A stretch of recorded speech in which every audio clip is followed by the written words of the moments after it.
धृतराष्ट्र सिर झुकाए, आंखों में आंसू, सब कुछ लुट गया देखते ही देखते। जिनके लिए सपने सजोए थे, जिनके लिए सब कुछ किया था, कोई नहीं बचा उस धृतराष्ट्र के घर में। ध्यान रखना, महल के एक कमरे में बैठे हुए धृतराष्ट्र नारायण श्री कृष्ण का प्रवेश हुआ। धृतराष्ट्र ने नारायण का अभिवादन किया और नारायण से पूछा कि हे नारायण, हे माधव, हे मधुसूदन, आज ये धृतराष्ट्र अकेला है इस महल में। जिसके 100 पुत्र पौत्र हुआ करते थे, आज धृतराष्ट्र के पास कोई नहीं है। गांधारी है, वह भी आंखों में पट्टी बांध कर बैठी है। धृतराष्ट्र ने कहा कि माधव, जरा इतना बताओ कि मैंने अपने जीवन में ऐसा कौन सा पाप किया था कि मुझे 100 पुत्रों की लाश पर आंसू बहाना पड़े। माधव, इससे बड़ा दुख संसार में कोई दूसरा नहीं होता है कि पिता के कांधे पर बेटे की अर्थियां उठती हैं, अपने ही सामने अपने पुत्र की मौत हो जाए, अपने ही सामने अपना पुत्र दुनिया से विदा हो जाए, और मैं अभागा धृतराष्ट्र आज यहां बैठ करके विलाप कर रहा हूं, रो रहा हूं। नारायण, मैंने अपने 100 जन्म खंगाल कर देख लिए, मुझे ऐसा कुछ नजर नहीं आया।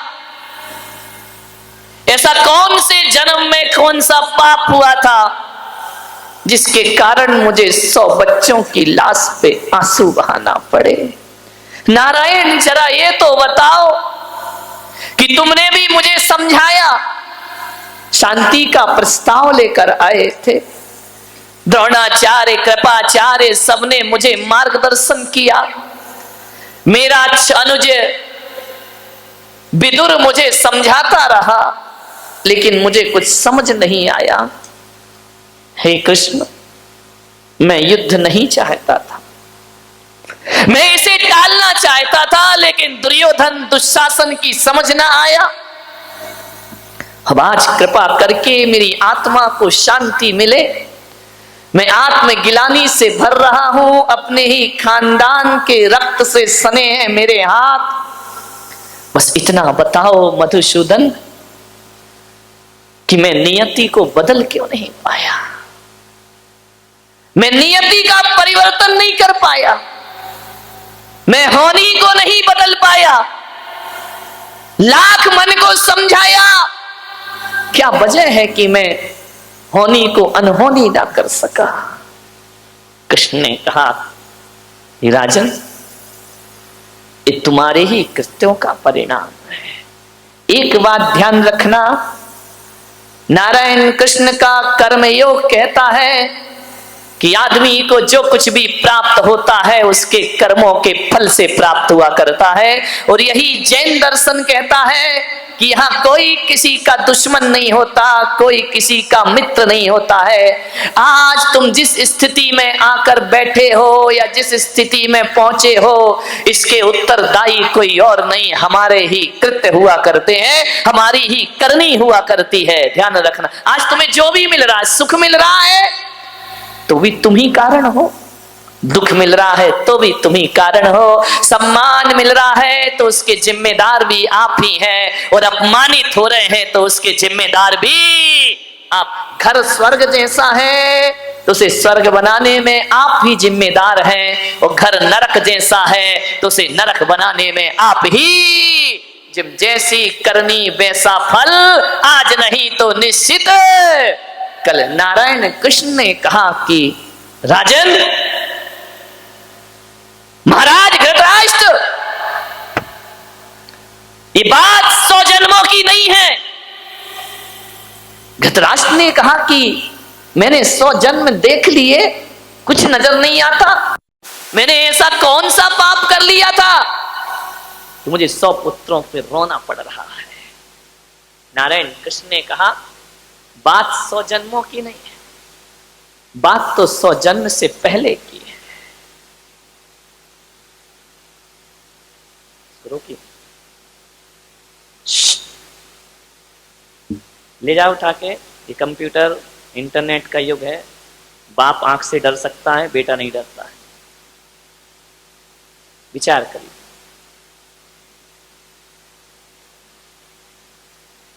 कृष्ण ने कहा कि आज से 100 जन्म पहले तुम बहुत बड़े सम्राट थे। धृतराष्ट्र ने कहा कि मैं सम्राट था? बड़े बड़े संवेदनशील थे, बड़े दयालु थे, आपके अंदर न्याय था, न्याय प्रिय शासक थे तुम। तुम्हारी यश कीर्ति सारी दुनिया में फैली हुई थी। धृतराष्ट्र ने कहा कि हे माधव, क्या 100 जन्म पहले किए कर्मों का फल भी प्राप्त होता है? तो कृष्ण ने कहा कि कुछ कर्म ऐसे होते हैं जिनका फल तुरंत मिलता है, कुछ कर्म ऐसे होते हैं जिनका फल साल भर बाद मिलता है, कुछ कर्म ऐसे होते हैं जिनका फल 20 साल बाद मिलता है, कुछ कर्म ऐसे होते हैं आदमी के जिसका फल बुढ़ापे में मिला करता है, और कुछ कर्म ऐसे होते हैं जिनका फल अगले जन्म में मिलता है, और कुछ कर्म ऐसे होते हैं जिनका फल जन्म जन्मों के बाद प्राप्त हुआ। हजारों वर्षों के बाद भी कर्म अपना फल दे सकता है। कर्मों का कोई ठिकाना। कुछ कर्मों का फल तुरंत मिलता है, ज्यादा देर नहीं लगती है। कुछ कर्मों का फल साल भर बाद मिलता है। बच्चा साल भर स्कूल पढ़ता है, ट्यूशन पढ़ता है, कोचिंग पढ़ता है, फल कब मिलता है? एग्जाम के बाद मिला करता है। ध्यान रखिए, ऐसा तो नहीं होता है कि आप स्कूल गए, आज एडमिशन हुआ और कल डिग्री तुम्हारे हाथ में आ जाए। अरे स्कूल की कक्षाओं का फल मिलता है साल भर बाद, और यदि किसी को डॉक्टर इंजीनियर बनना है तो 10-10, 15-15 साल लग जाते हैं, तब जाकर कोई डॉक्टर इंजीनियर का पद। मोक्ष फल भी तुरंत नहीं मिलता है, बहुत तपस्या करना पड़ती है, जन्म जन्म करना पड़ता है, तब जाकर मुक्ति की यात्राएं हुआ करती हैं। ध्यान रखिए, कुछ कर्मों का फल तुरंत, कुछ का साल भर बाद, कुछ कर्मों का फल बुढ़ापे में मिलता है। जैसा व्यवहार बच्चों से करोगे, बुढ़ापे में वही लौटकर तुम्हारे पास वापिस आएगा। यदि बच्चों के साथ अच्छा जिंदगी जिया, अच्छे से सामंजस्य बना करके रखे, बच्चों पर क्रूरता नहीं की, तो बुढ़ापे में बच्चे तुम्हारा सम्मान करेंगे और स्वागत करेंगे। और यदि क्रूरता की तो ध्यान रखना, कितना सुंदर मकान बना लो, तुम बेटे के लिए मकान बना रहे हो, बेटा तुम्हारे लिए वृद्धाश्रम बना रहा है। ध्यान रखिए, कर्मों का फल तुरंत मिलता है। धृतराष्ट्र, 100 जन्म पहले तुम बहुत न्याय प्रिय राजा थे, सारी दुनिया में तुम्हारी धाक थी, लेकिन तुम में एक कमी थी। एक बात ध्यान रखना, 1000 गुण हमारे जीवन में हो और एक अवगुण आ गया तो 1000 गुणों में पानी फेर दिया करता है। 1000 लीटर दूध रखा हो और उसमें एक बूंद नींबू की गिरा दी जाए तो पूरा दूध फट जाया करता है। आपसे मेरा निवेदन है कि गुणों का विकास हो या ना हो, हमारे जीवन में हमें अवगुणों से बचना चाहिए, क्योंकि एक अवगुण पूरे जीवन को बर्बाद। महाराज, एक अवगुण था आपके अंदर, आप भोजन प्रिय थे, आपको भोजन बहुत अच्छा लगता था, आप अपनी रसना इंद्री को नहीं जीत पाए थे, और आपका वही स्वभाव था कि भोजन यदि बेस्वाद बनता था तो थाली फेंक दी जाती थी। महाराज, सारे गुणों में एक अवगुण ने आपकी जिंदगी बर्बाद कर दी। आप भोजन प्रिय थे और एक रसोइया आपका भोजन बनाता था, और एक दिन उस रसोइया को अच्छी सब्जियां प्राप्त नहीं हुई और उसे मालूम था कि यदि देर हो गई तो राजा मुझे मृत्यु दंड प्रदान कर देगा।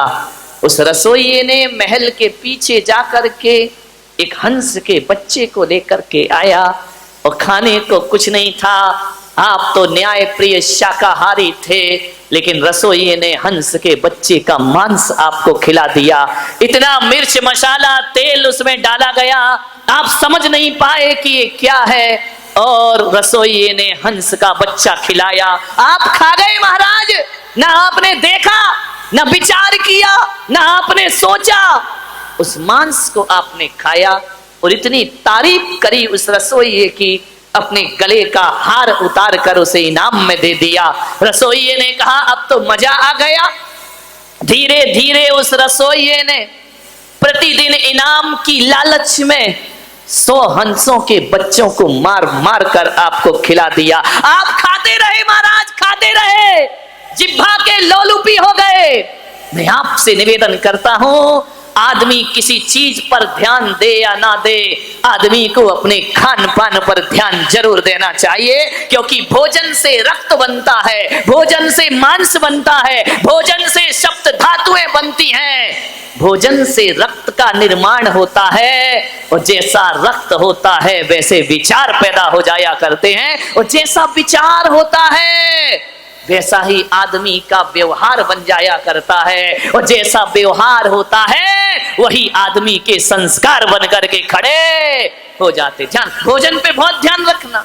महिलाओं से मेरा निवेदन है, जिसका खान पान शुद्ध होता है उसकी खानदान शुद्ध हुआ करती है। ध्यान रखिए, खान पान से खानदान का बड़ा रिश्ता है। मांसाहार आर्यों का भोजन नहीं है। आप आर्य कहलाते हैं, आर्य खंड में रहते हैं, ये आपका भोजन नहीं है, ये तो मिलेच्छों का भोजन है, ये पुण्यात्माओं का भोजन नहीं है, ये तो पापियों का भोजन है। मांसाहार, शाकाहार उत्तम आहार, मांसाहार इस देश के लिए बहुत बड़ा कलंक है। ध्यान रखिए, आज अस्पतालों में जाकर के देखना तो शाकाहारी पेशेंट कम मिलते हैं, मांसाहारी पेशेंट ज्यादा मिला करते हैं। कैंसर की शिकायत है, टीबी की शिकायत है, ध्यान रखना, बीपी की शिकायत है, ये मांसाहारी लोगों को ज्यादा हुआ करती है। ध्यान रखिए, जो मांस भक्षण करते हैं उनसे अस्पताल भरे पड़े हैं। ध्यान रखना। मान्यवर, आपसे मेरा एक निवेदन है, बड़ी विनम्रता के साथ खान पान पर विशेष ध्यान दीजिए। क्या खाना, कब खाना, कैसा खाना, कितना खाना, ये भोजन के लिए विचार करना है। क्या खाना, कब खाना, कैसा खाना और कितना। पशु को डालते जाओ डालते जाओ डालते जाओ, वो मना ही नहीं करता है, खाते जाता है खाते जाता है। पशु के पास तो इतना भी विवेक नहीं है, उसे प्यास लगती है तो नाली का पानी पी लिया करता है, उसे प्यास लगती है गटर का पानी पी लिया करता है। लेकिन मनुष्य को प्यास लगती है, प्यासा मर जाएगा लेकिन नाली और गटर का पानी पीने को तैयार नहीं हो। मनुष्य विवेकवान है, मनुष्य ज्ञानी है, जानवर अज्ञानी है, वो कुछ भी खा सकता है। आदमी के साथ ऐसा नहीं है। क्या खाना और क्या नहीं खाना, ये विवेक जागृत करो। प्रकृति ने तुम्हें शाकाहारी बनाकर भेजा है, मांसाहारी नहीं बनाया है। प्रकृति का नियम है, जो जैसा होता है उसे वैसा बना के भेजते हैं। जो मांसाहारी होते हैं उनके आगे के 4 दांत बड़े नुकीले हुआ करते हैं। अपने देखना, देखो घर जाके कैसे हैं दांत, शाकाहारियों जैसे हैं या मांसाहारियों जैसे हैं। मांसाहारी प्राणी जब पानी पीता है तो जीभ से चाट के पीता है, और शाकाहारी होता है वह चाट कर पानी नहीं पीता है, वह तो घूंट घूंट पानी पिया करता है। गाय पानी नहीं चाटती है, बकरी पानी नहीं चाटती है, हाथी पानी नहीं चाटता है, शेर चाट के पीता है, बिल्ली चाट के पीती है, कुत्ता चाट के पीता है। ये अंतर है एक शाकाहारी और मांसाहारी में। आप कैसे पानी पीते हैं बताइए, कैसे पीते हैं पानी? जीभ से चाट के या घूंट घूंट पिया करते हैं? तो आप शाकाहारी हैं। गाय कभी चाट के नहीं पीती पानी, भैंस नहीं पीती। शाकाहारी प्राणी जो भी होंगे वो चाट के पानी नहीं पीते हैं। मांसाहारियों के नाखून की बनावट अलग होती है, वह नुकीले होते हैं और घूम जाया करते। आपके नाखून तो ऐसे नहीं है ना, तो भगवान ने आपको मांसाहारी बनाया है या शाकाहारी बनाया है? जरा ईश्वर से जाके पूछना। मांसाहारी प्राणियों की आंखें रात के अंधेरे में लाल चमका करती हैं, शाकाहारी की नहीं चमका करती हैं। आपकी आंख अंधेरे में चमकती है या नहीं चमकती है? विचार करिए। प्रकृति ने आपको शाकाहारी बना करके भेजा हुआ है। एक बात याद रखना, मांसाहार करोगे तो मांसाहार में केवल मांस ही नहीं खाते हो, उनके संस्कार और पशुओं की पशुता का भी भक्षण कर जाया करते हो। और यही बात है कि जैसे जानवर बात बात पे झगड़ा कर लेते हैं, एक दूसरे को मारने को तैयार हो जाते हैं, जैसे जानवरों के पास कोई आचरण नाम की चीज नहीं होती है, वैसे ही देखना मांसाहारी बात बात पर झगड़े करते हैं, उनके पास भी आचरण और व्यवहार नाम की चीज, उत्तेजनाएं, क्रोध, तामसिक प्रवृत्ति मांसाहारियों की होती है। शाकाहारी कौम शांत रहा करती है, विचारों में तामसिकता पैदा करता है मांसाहार। एक बात याद रखना, शाकाहारी पशु स्नान ना करे तो भी दुर्गंध नहीं आती, लेकिन मांसाहारियों के शरीर से दुर्गंध आया करती है, बदबू आया करती है। विचार करिए, गाय में बदबू नहीं आती है कभी, शेर में दुर्गंध आती है। कभी देखना, शेर का मुंह देखकर किसी के अंदर करुणा नहीं आती है, लेकिन गौ माता को देख लो तो करुणा छलक छलक पड़ जाया करती है। गाय के चेहरे पर बड़ा भोलापन हुआ करता है, गाय के चेहरे पर ऐसा वात्सल्य टपका करता है, शेर पर नहीं टपकता है।